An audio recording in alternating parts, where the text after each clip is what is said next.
Have you ever wondered how to invest in the S&P 500 but got confused by the many options available? Not sure which ETF to choose or how to avoid unnecessary fees? Today I'm going to show you how investing with Lightyear looks by using the example of buying the S&P 500. First things first, you need to create a Lightyear account. It's pretty easy, and you can use our promo code INVESTINGINTHEWEB to get 10 free trades. And remember, when investing, your capital is at risk, and your investments can go down as well as up. So seek qualified advice if necessary. So, after opening a Lightyear account, one must deposit and then choose an S&P 500 ETF. The S&P 500 consists of the leading 500 publicly traded US companies. It includes large, well-known companies such as Apple, Tesla, and Microsoft, just to name a few. However, it is impossible to directly buy the S&P 500 index. What you can do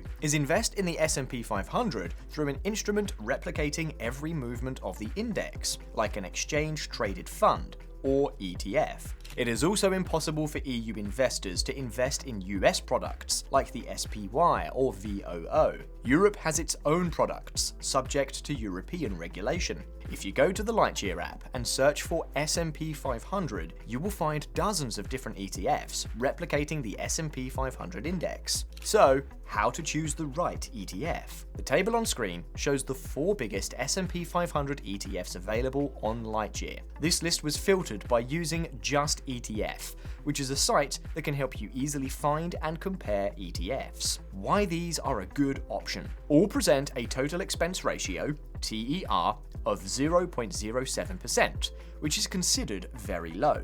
The replication method is physical, meaning that you are investing in the underlying assets. These are the biggest ETFs by asset under management, AUM, meaning that they are extremely unlikely to be closed down. Out of these 4, the SXR8 and the VUAA might be interesting to explore, since both are accumulating ETFs, meaning that dividends are reinvested inside of the ETF, which might be beneficial for tax reasons in some countries, since generally dividends paid are taxed. Please keep in mind that the same ETF can be traded in different exchanges and in different currencies. If your currency is not the euro, it might be interesting to invest in an ETF quoted in your home currency. Why? Because you will not be charged unnecessary currency conversion fees. As a European investor, we would invest in the VUAA, which is quoted in euros and listed on Xetra, a stock exchange in Germany. The process would be the same for the other ETFs. Let's go to the Lightyear search bar and write VUAA. Click on the first option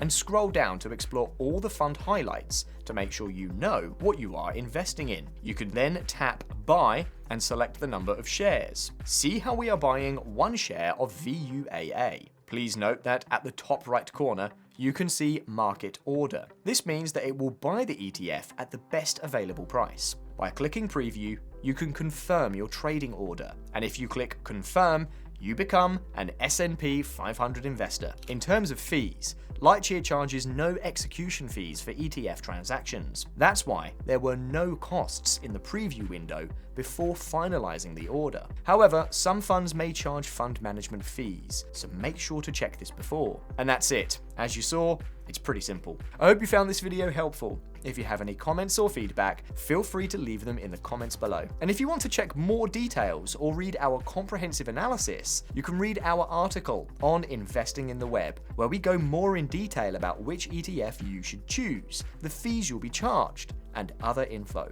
On our site, you can also find the latest sign-up bonuses offered by different brokers, the best brokers for earning interest, and other relevant info to help you in your journey. Don't forget to subscribe to see our upcoming videos. See you next time.